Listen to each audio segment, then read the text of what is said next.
ছাত্ৰ-ছাত্ৰীসকল, আজিৰ ভিডিঅ'টোত আমি নৱম শ্ৰেণী বিজ্ঞানৰ জীৱৰ মৌলিক একক পাঠৰ প্ৰশ্ন উত্তৰ আলোচনা কৰিম। পেজ নম্বৰ 59ত থকা প্ৰথমটো প্ৰশ্ন আছে, কোষ কোনে আৰু কেনেকৈ আৱিষ্কাৰ কৰিছিল? উত্তৰ হ'ব, কোষ 1665 চনত ৰবাৰ্ট হুক নামৰ বিজ্ঞানীজনে আৱিষ্কাৰ কৰিছিল। তেখেতে কৰ্কৰ পাতল আৱৰণ এখন নিজে প্ৰস্তুত কৰি উলিওৱা অনুবীক্ষণ যন্ত্ৰৰ সহায়ত পৰ্যবেক্ষণ কৰাত তাত মৌকোহৰ আকৃতিৰ দৰে কিছুমান সৰু সৰু খুটালি দেখিবলৈ পাইছিল। এই খুটালিবোৰক তেখেতে কোষ নাম দিছিল। দ্বিতীয় প্ৰশ্নটো আছে, কোষক কিয় গঠন আৰু কাৰ্যৰ মৌলিক একক বুলি অভিহিত কৰা হয়? উত্তৰ আমি লিখিম, সকলো জীৱ কোষেৰে গঠিত। জীৱৰ প্ৰত্যেকটো কোষৰ কিছুমান কাৰ্যক সমাধা কৰাৰ সামৰ্থ্য আছে। কোষৰ ভিতৰত থকা কোষাংগাণুসমূহে এই কাৰ্যসমূহ সংঘটিত কৰি জীৱক জীয়াই ৰাখে।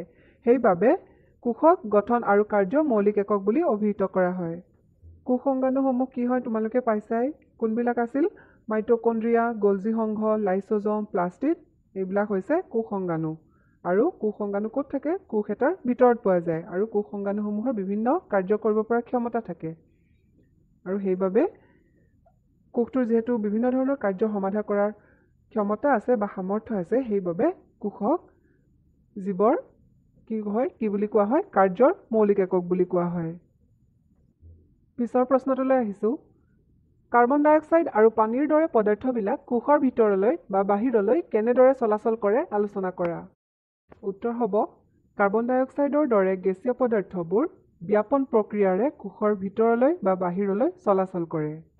এতিয়া ব্যাপন কি হয়?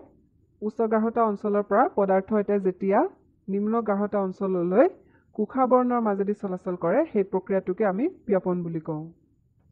ইংৰাজীত ডিফিউশ্যন বুলি কোৱা হয়। যেতিয়া কোষৰ ভিতৰত থকা কাৰ্বন ডাই অক্সাইডৰ গাঢ়তা কোষৰ বাহিৰত থকা কাৰ্বন ডাই অক্সাইডৰ গাঢ়তাতকৈ বেছি হয়, তেতিয়া কাৰ্বন ডাই অক্সাইড ব্যাপন প্ৰক্ৰিয়াৰে কোষৰ বাহিৰলৈ ওলাই আহে।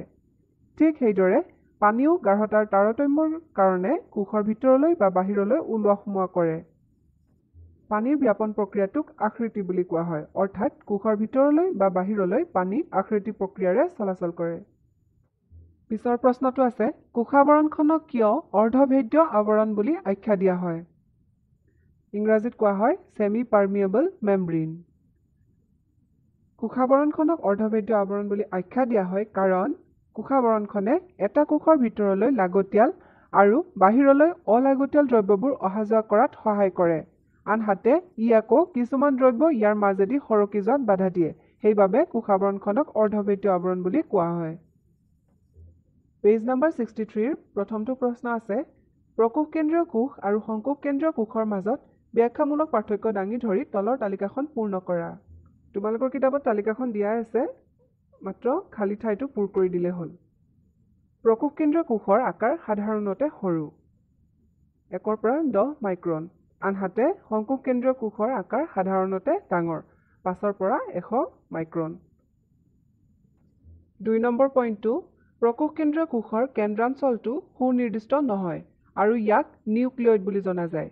আনহাতে সংকোষ কেন্দ্ৰীয় কোষৰ কেন্দ্ৰাঞ্চল সুনিৰ্দিষ্ট আৰু ইয়াক কেন্দ্ৰাৱৰণে আবৃত কৰি ৰাখে। সৰহ সংখ্যক প্ৰকোষ কেন্দ্ৰীয় কোষৰে এডাল ক্ৰম'জম থাকে, আনহাতে সংকোষ কেন্দ্ৰীয় কোষত এডালতকৈ বেছি ক্ৰম'জম থাকে।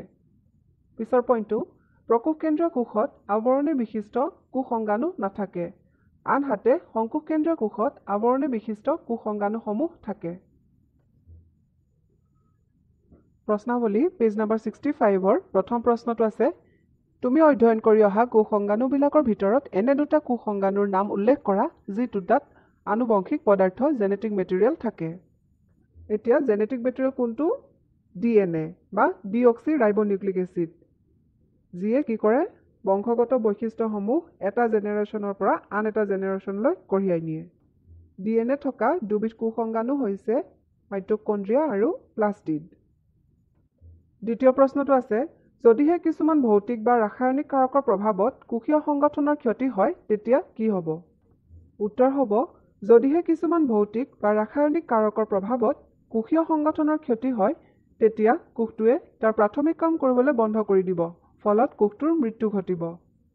কোষ এটা মৰি গ'লে লাইচোজমে সিহঁতৰ ভিতৰত থকা জলবিয়োজক উৎসেচকবিলাক নিঃসৰণ কৰি নিজে থকা কোষটো ধ্বংস কৰি দিয়ে। 3 নম্বৰত আছে লাইসোজমক কিয় কোষৰ আত্মঘাতী মোনা বুলি আখ্যা দিয়া হয়। লাইসোজমত এনে কিছুমান উৎসেচক থাকে যিয়ে কোষটো ধ্বংস কৰি দিয়ে।